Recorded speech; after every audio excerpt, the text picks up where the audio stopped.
fell in love with writing when I was 13 years old. I started writing short stories and fanfics simply for fun, and it was wonderful. Then, 1 year ago, I let my mind create a longer story. It was full of love, wonders, and passionate characters, and I couldn't wait to bring it to life.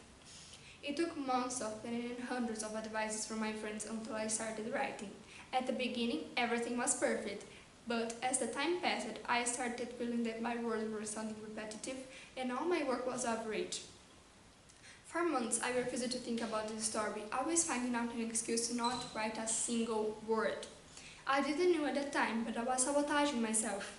According to psychologists, self-sabotaging is when your behavior creates problems in daily life and interferes with long-standing goals.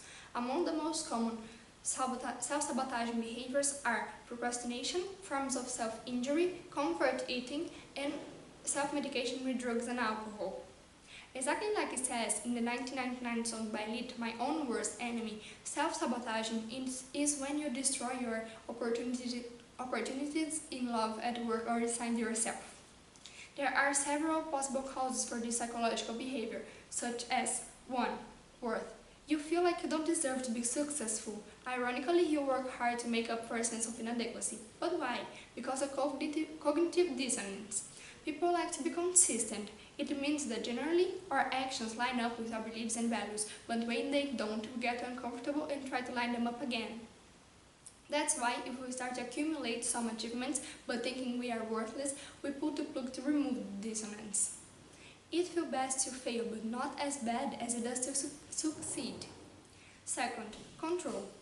When the possibility of failing is too high, you take control of your own failure. You know that this project won't work, so you start to create obstacles to succeed. Self-sabotaging isn't pretty, but at least it is an honorable way to fail.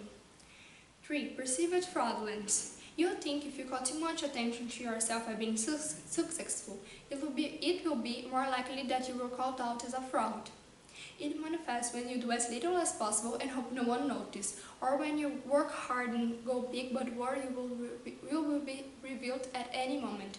Either way, feeling like a fake is a one-way ticket to procrastination and getting distracted. 4. Fear. Being too emotionally close to someone is scary, and it's the biggest fear of those who are in a relationship, simply because you share your flaws and your goals, and all you can do is to wait for the moment he or she will reject you. It does same happen with important works. When you strive to do your best, you started fearing what others will think. You don't want people to misunderstand your ideas, and you work so hard to make it perfect that it will never be good enough. 5. Self-esteem. In addition to all the other causes, lack of self-confidence is one of the most common cases to self-sabotaging. It can also be related to the imposter syndrome or the worthless feeling. Self-sabotaging sets you up to fail in a number of ways. First, it reinforces negative behaviors that consume all your potential success. In this way, you may constantly find yourself failing short of the goals you have set for yourself. It can also damage your reputation. If you keep failing over and over again, there are a real chance that your boss, your friends, and your family could come to see you as an uncommitted, unreliable, lazy, or simply lacking drive. People who self-sabotage may also behave passive-aggressively and have trouble managing anger. Such failures and disappointments create a further feeling of guilt and frustration, and over time, this can build up into shame, which feeds low self-esteem in a vicious cycle. I still feel that I'm sabotaging myself.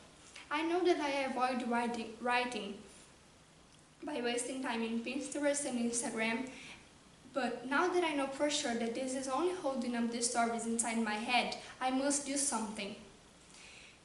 I should stop trying to make my words sound like Shakespeare and start making them sound like Vittoria. Thank you for watching.